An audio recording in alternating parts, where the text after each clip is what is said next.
Hey guys, what's up?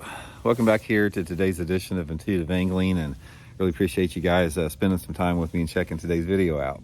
I'm going to give you guys my rundown. We have got the Toyota Series Championship this week on Lake Wheeler that I'm fishing, and what I want to do in the video, I'm sort of going to give you my game plan for this tournament and keep you guys updated as my practice starts and throughout the tournament. And hopefully by the end of this tournament, you guys will be able to learn something, either what not to do or what to do, depending upon how I finish up in the tournament. So we're going to get into that today. Also, guys, just want to remind you that this week Tackle Warehouse started their Black Friday sale. They have got a bunch of deep discounts on tackle across the board. Probably not a better time if you guys need to stock up on some tackle. I'll put my Tackle Warehouse Black Friday sale link in the description. If you guys use that link, it's a good way to support the channel here and get you some good deals on tackle. So I really appreciate you guys checking that link out in the description here. Okay, guys, here's the deal on this thing. Practice for the Toyota, at the time of filming this video, today is November 2nd, and today is the start of the first official practice day. We only get there's 4 days to practice. It's the 2nd, 3rd, 4th, and 5th. I'm not going to be able to leave to go down to Alabama till tomorrow, so I'm only going to get 2 days of practice. I'm going to get Monday and Tuesday to practice. Just got stuff here. Kids got football games and concerts, so I can't really get away. Plus, it's about 500 miles from my house here down to Lake Wheeler. So I'm going to have a short practice as usual. I've had a short practice all season long, so nothing's really different on that. But sort of give you my game plan for this going in. I'm very familiar with Lake Wheeler. Over the past 30 years, I fished a ton of tournaments there, Bassmaster and FLW tournaments. I fished it at all different times of the year, so I'm very familiar with how the lake fishes. It's one of the reasons I probably only need 2 days to practice. It'd be nice to get more, but you know, it is what it is. You got a family to take care of. You can't be spending all your time practicing for these tournaments. So here's sort of my game plan on the tournament. If you guys are not familiar with Lake Wheeler, if you're familiar with Lake Wheeler, this will probably help you out. If you're not familiar, it sort of gives you sort of a little bit of an insight.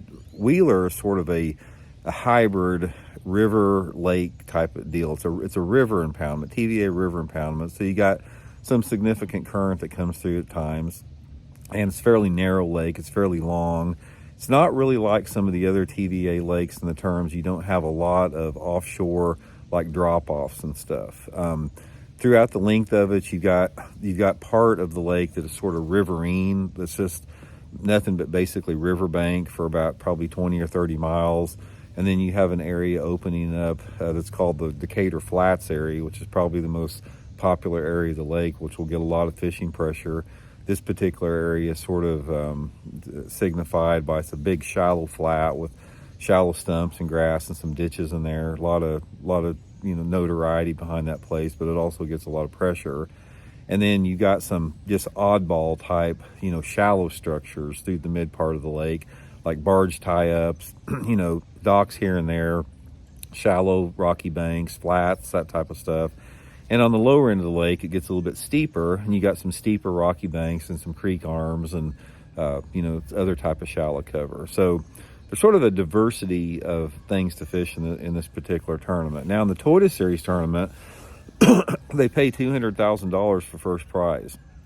And everybody that qualified here, including myself, we've worked really hard to get here.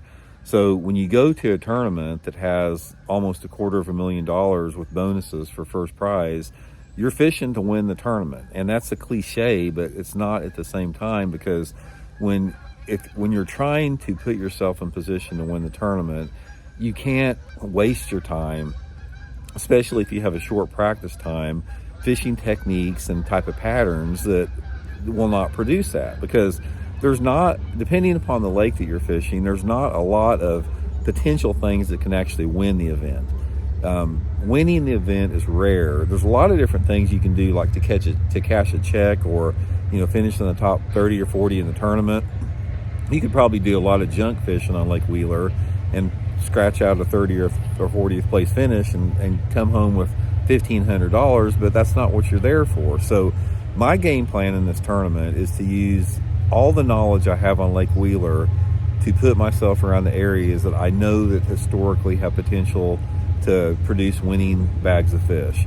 In this particular tournament, obviously spotlighting is going to be a factor. I see a window in this particular tournament where you could possibly win the event without having to use the cheater box. Obviously, that's me that's going to pursue that. It's still going to be a lot of people that use the cheater box. I don't care if they're fishing Decatur flats or whatever, they're still going to be using it. So in this particular tournament, I'm going to try to identify some areas and some techniques that I feel can produce a 3-pound average. Historically, in all the events I've ever fished there, and a little bit of research I've done about winning weights lately, I think that if you catch 40 to 45 pounds over the course of the 3-day tournament, it'd give yourself a shot. I really look at it, you're going to have to catch probably about 15 pounds today to win the tournament. And at Lake Wheeler, in this time of year, there's not a lot of different options for that, to catch those type of fish. Depending upon the weather that we have, is going to dictate the best areas of the lake and the techniques. I looked at the extended forecast. It's predicting possibility of some rain throughout the course of the tournament. That could be, a good thing for some shallow water options, but that far out, you don't really exactly know what the weather is going to do. So the weather is going to be one factor as far as how I fish, and the other factor is going to be fishing pressure. We got a notice from MLF yesterday saying that nobody could launch at the launch we're launching at because they're having like 2 or 3 big tournaments out of there today. So the lake's getting freaking hammered as a froth as I speak right here on Saturday, being the weekend. So that's going to be a factor as well. So in my particular situation, I am going to really try to focus on figuring those fish out in less than 5 foot of water and keying in on some type of hard structure, whether it be stumps, docks, rocks, oddball, riprap areas, and trying to really key on the technique that could possibly produce a winning fish on that. I think in this tournament, there's a possibility of if you're fishing shallow, there's a possibility of winning doing several different things. I think that if you can incorporate some type of a topwater bite, maybe some type of a speed cranking bite, possibility of a big swim bait or a glide bait, if you can figure out how to get the fish going on those particular lure categories based upon everything I know about the lake, you'd put yourself around the potential pattern to win the tournament.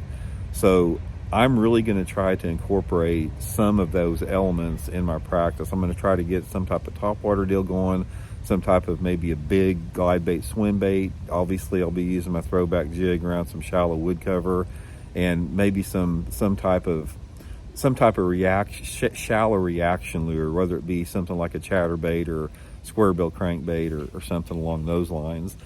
But there's really in my opinion, there's 2 different ways to approach this tournament. Do you get out there in those big flats and you get out there with everybody else and you just play a merry-go-round out there and, hopefully getting into a little area where those better fish are using it and, put your cards there?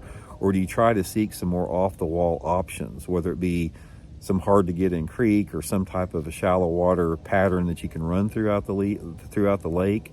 Or maybe get on one section of bank that has got the right amount of shade and right amount of wind on it, and the fish are using it. A lot of different particular options that potentially exist. In my practice down there, since I've only got 2 days of practice, I'm going to try to cover 2 different parts of the lake. I'll probably try to cover the lower end of the lake one day and the other end of the lake, the mid to upper end of the lake.